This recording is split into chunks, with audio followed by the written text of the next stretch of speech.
Hi there guys, and welcome back to another Millie episode.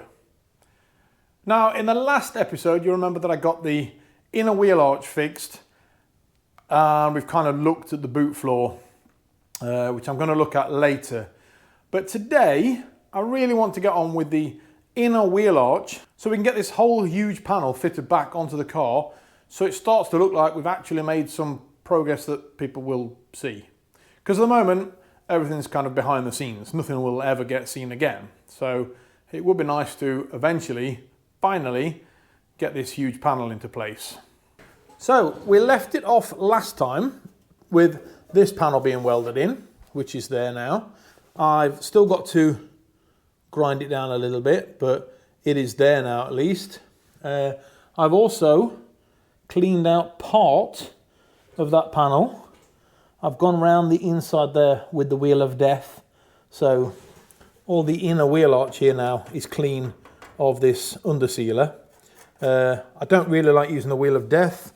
There's a pile there of, well, undersealer that's come off. It makes an absolute mess everywhere.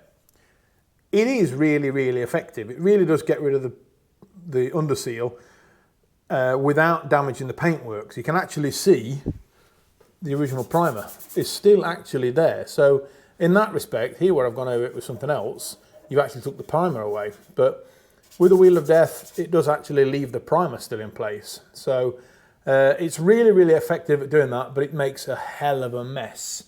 So I have seen another tip as to how to get rid of this, which I'm going to try out hopefully in the next video to get rid of all of this in a slightly easier way. So I probably will still end up using the wheel of death on some parts of it, but at least that method that I think I've seen that I'll try should get rid of a lot of it and not have quite as much mess. So today's video then is finally getting on to this wheel arch. Now I have just basically put it into place. It's not correctly fitted just yet. I think this part has to go further on, so that needs to be just slightly adjusted to get this part on. I also want to test it with that panel there as well, so I need to get rid of these edges up there, one over there and one down there, to actually test fit that panel properly. I've still got another bit of a weld there that needs to be got rid of. So I'm going to start off by trimming that piece up there. I think in the last video, if I remember right, I did scribe that line there after the body panel. If it wasn't in the video, well, I have scribed that panel against the black panel that's there. So I'm now going to get the angle grinder out and I'm going to cut carefully along that line, and that line should match up perfectly with that body panel, and that means I'll be able to put the body panel on here properly and be able to match up that panel. So I'm going to get the angle grinder out, I'm going to cut that line off, and then we'll offer the panel up to make sure it fits properly. But before we start, things are happening in the workshop. I said last time in my last video that I welded the panel in and I didn't quite do it the way I like to do it, which is to weld 3 spots and then cool it with an air compressor, weld 3 spots, cool it with an air compressor. And the reason I didn't do it with that was because I didn't have an air compressor. Guess what I've got? So this is an old compressor that was given to me by my colleague Per. So huge thank you to Per for that. It's an old compressor that he's had lying around in his garage, and it works perfectly for what I need it to do. So all I've done now is gone to Euler over here in Sweden, and I bought myself an airline, and I bought myself a blowpipe, or whatever these are called. But I bought one of them so that I can now cool down the work when it's heated. So really, really happy with that. Thank you so much to Per for the compressor, and that's come from Euler. The other thing that was really annoying me was when I was making panels and stuff, didn't have a vise. So now I've bought this tiny little vise, which is great for this little workshop, because obviously I don't need to do a lot with it, but it's a little tiny vise. It's 100 millimeters wide across there, 4 inches, but it's really, really small. It's only that big, look. So So I think with this garage, I don't need anything much bigger than that, but to be able to bend pieces around this corner and make edges and make metal and stuff like that, that is going to be perfect for this. So I do need to get some slightly shorter bolts because they're a bit too long. So things are happening in the workshop. It's getting better, slowly but surely. I'm starting to get the parts that I need so we can get on with this and get it to a really, really functioning workshop. But at the moment, it's working as it is. I'm just making things better. Oh, I've got a light gone out over there as well. But I think a thunderstorm took that away, but that'll get sorted out eventually. So let's get on to whatever it was I said that I was going to do. Oh, yeah.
Right, so the jig comes into its own right again, and I'm able to turn everything up so I can get it exactly where I want to be, and I can see a lot better than if I was trying to do it from underneath. So I've got that edge there lined up quite neatly. There's a few edges that aren't quite right.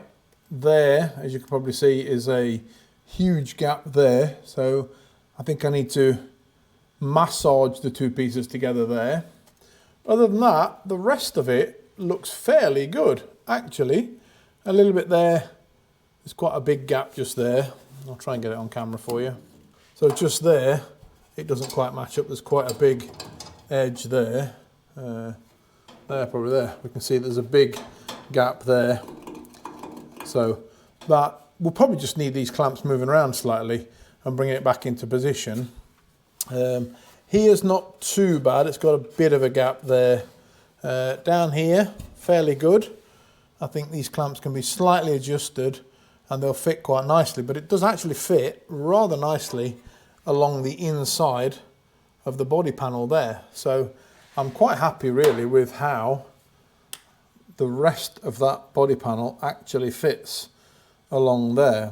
So what I think I'm gonna do is clean up the weld in this corner there, clean up the weld in that corner slightly, or the panels there, and I'll be able to tack that panel into place in a couple of spaces.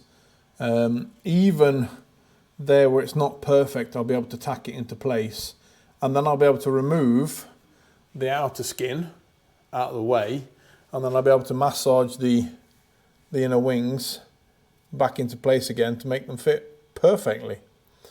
But that doesn't actually look that bad when it's there.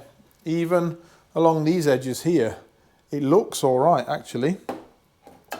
The swage line just there actually matches that line there, which is rather nice. And this line here actually matches up with that line that's in that panel there. That one needs a very slight adjustment there to get those two edges. So that there needs a very slight adjustment there to get these edges there and there to match up where the light goes. But other than that, that panel looks not too bad. I need to get this edge slightly adjusted. But with this clamp there, it's gone up quite nicely. But that joint there needs to be slightly more cut. It's not quite cut enough on there. But everything else seems to fit rather nicely along there. So I'm rather happy where that is. It's not perfect by any means just yet, but I think it means I can tack this corner into place and a couple of spots here and there, and then remove this panel, adjust the outer wing, and that should fit rather well. What I might do is drill a couple of holes in here and put some clecos in there, just so that I know when I put it back together again, that's exactly where they should be. But that does actually look rather nice, as you can see. Fits rather well. So we're getting there. I think I'm going to crack the welder out, like I say, and get a couple of spot welds in there.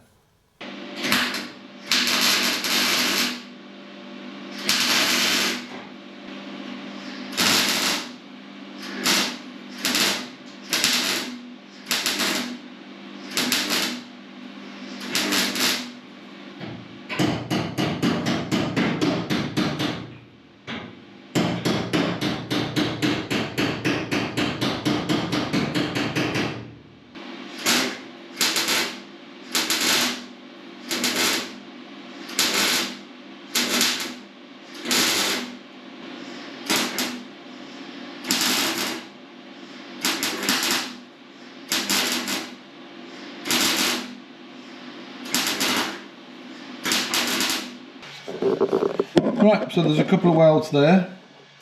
There's now one there. There's one there. They're by no means perfect. I did get a little one in just there as well. And then there's one just there as well. Like I say, no means perfect. There needs adjusting, there needs adjusting. But now at least outer panel off and weld the inner panel in there now. I did put some clecos in here as well, so when I go to put the panel back on again, and there's a couple there as well, so when I put the panel back on again, this outer skin, then it should match up with where that panel now should be.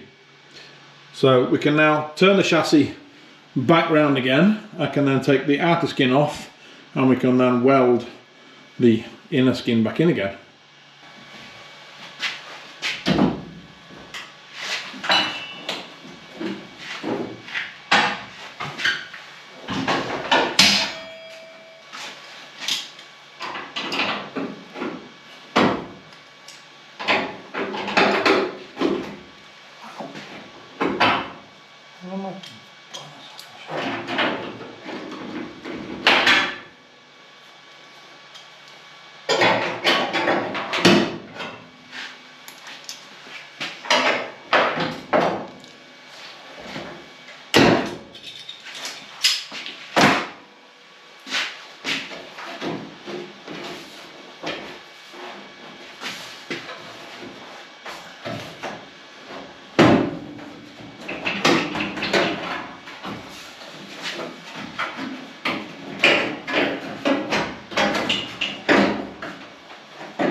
Right, so I've been welding for a few minutes and that doesn't look too bad, to be honest. Quite happy with how that has turned out. I'm still not sure about this bend here. It seems to allow the panel to come level there, but what do I do about that now? How am I supposed to get that welded up? Because it makes a massive gap on the back of it. I don't really know why that's there, but it's a bit of in the way, really. Moving around the arse, but it's getting better. It needs adjusting every so often. That's what these are for, and they're really good for doing that. Means that I can weld a little bit, move that, weld a little bit. I'm also using the hammer and dolly just to get everything level as I'm going around, but that's going to take me probably another good hour or so to weld the rest of that, and then it just needs grinding on the back, and that is going to be that panel in place. Having a look on the back side that you can't see, and on the inside there you can see it's got some good penetration on there, don't think there'll be too many holes in that either. So that has come up really rather nicely on the back side there. So now I just need to, well, continue working all the way around.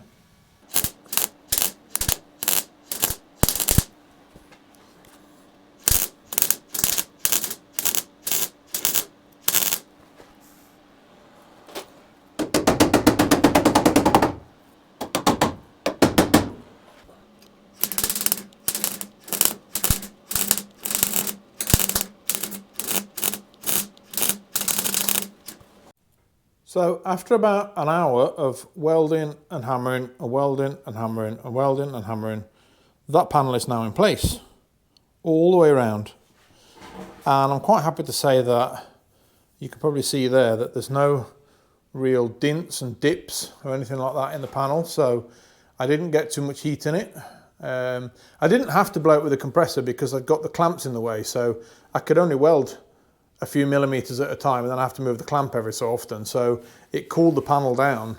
I mean, I've just welded there, that last little bit there, and I can still put my hand there without burning myself. So I kept the panel nice and cool, and that shows because it's not warped anywhere along there. So I'm quite happy with how that turned out, to be honest. So all I have to do now is gently grind that off because I don't want to add any more heat to that panel than what I've already added. So I'll probably go forward and backwards like that with the grinder rather than going in one spot like that and grinding it like that. It's better to go in long sweeps and spread the heat out along the whole panel. So I'm quite happy with that. So there's probably about another 20 minutes or so of grinding now, and then that panel's done. So that is the panel now all welded in, and that is my first repair panel finished. Well, at least one that I haven't had to make myself. So what you'll see there now is that I've gone over it with the welder in a few spots. Now what are those spots? Well, what I normally do is take a light like this and I switch it on and put it in from the back side, and if there are any pinholes in the welds, they should show up. So there, for example, there's a pinhole. So we can see that, and some of them aren't always that obvious. So I don't know if you can see it there, but there's a little tiny pinhole just there in that panel. So they're not always that obvious. That will probably not really do much, but it'll get covered in paint anyway when it gets painted. But I will try and patch that up slightly. There's another little one there that I've missed. So there are little tiny spot welds to be done. So I always go around with a torch on the back side like that and light it up. So there has been a couple of pinholes here, and because I always do this when it's butt jointed together like that, if they'd have been on top of each other, then I probably wouldn't have done this because there's material behind the back of it. But because they are butt welded together, then you could get a gap where the metal is slightly bigger, and that makes it harder for the weld to get into there. So I always go over this when it's something like that. So I've got a couple more spots down there to do, and then grind that off, and then that is completely done. A quick coat of primer on that. So that is the first repair panel done, and it's the biggest step so far into being able to get onto this outer panel that's going to go onto this section here. But that in the next video, that's what we're going to attempt to get into places in the next video. Now before we get that into place, we've got a couple of pieces here to sort out. So that bit's rusted there and there. So we need to bend a little piece of metal up that edge there. There's a little hole there, and we need to trim that edge there very slightly. Other than that, I don't think there's any more rust around this panel. So there's only that little repair to do there and that piece there. And then we can start to fit back the outer skin on this. And that is my plan for next episode. So if you like what you've seen in this video and you want to see more, obviously you want to get that panel put on. I know people have been asking me about the series, they've been enjoying it. So yeah, if you've got any questions, put me a comment down below. I'll try and answer them as best I can. But until the next episode, thanks a lot for watching, Don't forget to press the like and subscribe button, and I'll see you in the next video. Thanks a lot, and bye-bye.